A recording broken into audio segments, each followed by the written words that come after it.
Dan seperti biasa, sebelum kita mulai cerita ini, alangkah baiknya kalau kalian cari posisi ternyaman terlebih dahulu agar kalian lebih santai mendengarkan cerita ini. Dan jangan lupa like, comment, subscribe, dan juga share video ini kepada teman-teman kalian yang mungkin suka cerita horor.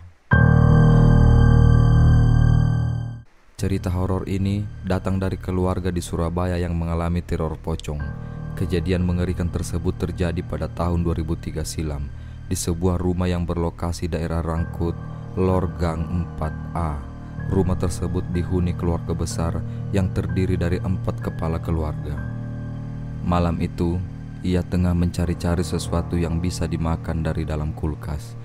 Tiba-tiba, gorden yang berada di sampingnya bergerak-gerak sendiri. Hal yang sama pun terjadi pada gorden kaca ruang tamu. Sesaat kemudian, aroma busuk meruak yang entah dari mana sumbernya. Tiba-tiba, ujung gorden sampingku gerak-gerak, melambung-lambung, ditambah ada bau busuk dan ada angin lirih. Meski usianya masih anak-anak, rupanya ia cukup berani. Lantaran penasaran, ia memberanikan diri untuk membuka gorden yang berada di sampingnya. Sesaat kemudian, ia dibuat penampakan pocong di kaca. Wajahnya hitam dan kosong. Tak ada mata, hidung, atau mulut. Itu membuatnya benar-benar merinding. Bocah tersebut kemudian berjalan menjauh. Mulutnya tercekat, alih-alih berteriak, sepatah kata pun tak keluar. Ia kemudian balik badan dan jalan menuju kamar nenek yang mengalami masalah penglihatan akibat stroke. Bukannya aman, teror kembali berlanjut.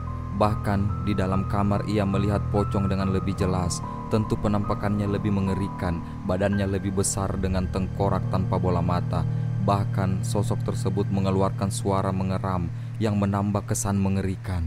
Aku menangis sekencang-kencangnya. Bangunlah nenek dan beberapa orang rumah termasuk mamiku. Setelah beberapa orang datang, sosok pocong tersebut menghilang lembut dan perlahan seperti kepulan asap. Ia kemudian menceritakan pengalaman tersebut kepada anggota keluarga yang lain. Ia kemudian digendong sang ibu ke kamar.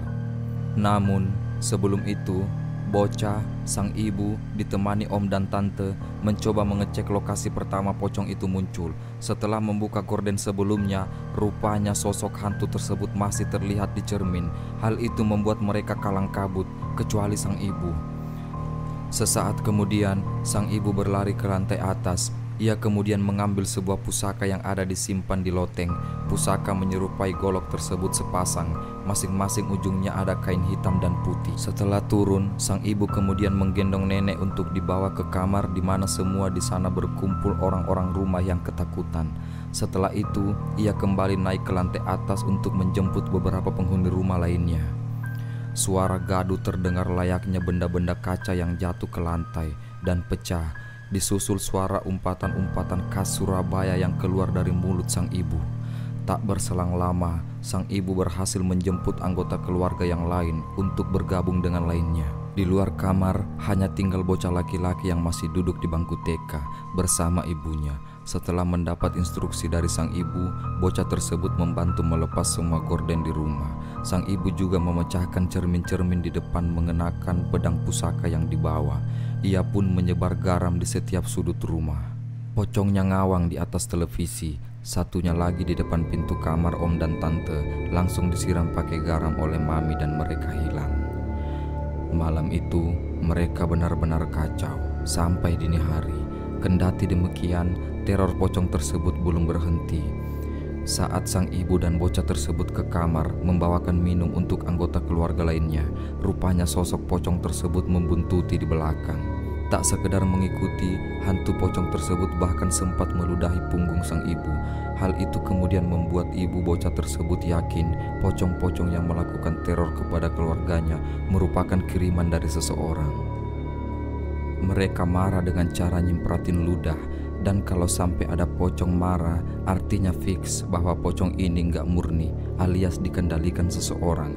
Karena sejatinya mereka itu sebenarnya juga takut sama manusia, apalagi mau menampakkan diri, kata sang ibu. Dalam kondisi sedemikian itu, mereka yang berkumpul dalam satu ruangan hanya bisa berdoa.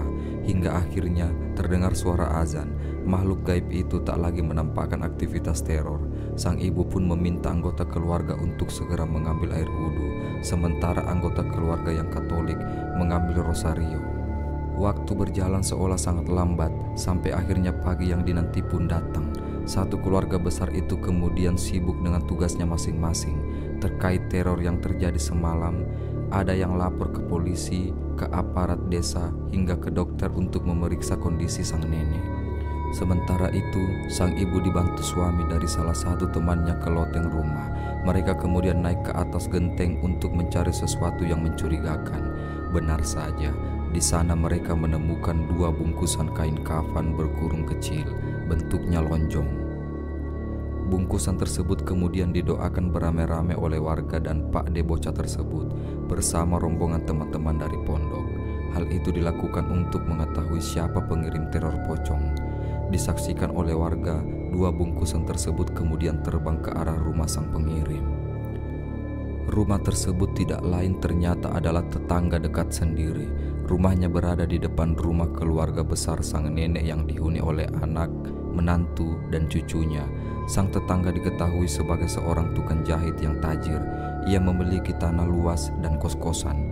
Hubungan 2 keluarga tersebut juga sebelumnya terbilang baik-baik saja. Polisi kemudian memanggil pemilik rumah, tapi tak ada jawaban. Sampai akhirnya pintu rumah dibuka paksa. Polisi dan warga pun dikejutkan oleh pecahan kaca, boneka, dan peralatan-peralatan yang identik digunakan untuk santet berserakan di dalam sana. Namun, hari berikutnya polisi berhasil mengamankan dukun santet tersebut di rumahnya yang lain. Hal itu berkat salah satu penghuni kos yang membocorkan bahwa dirinya diajak ketemu sang pemilik kos alias si dukun untuk membayar listrik. Setahun kemudian, tanah beserta rumah dan kos milik dukun itu akhirnya dibeli oleh seseorang. Bangunan-bangunan rumah dibongkar, namun ada satu peta rumah di pojok rumah yang belum dibongkar. Sementara para penghuni kos dibantu warga setempat untuk pindah tempat kos lain.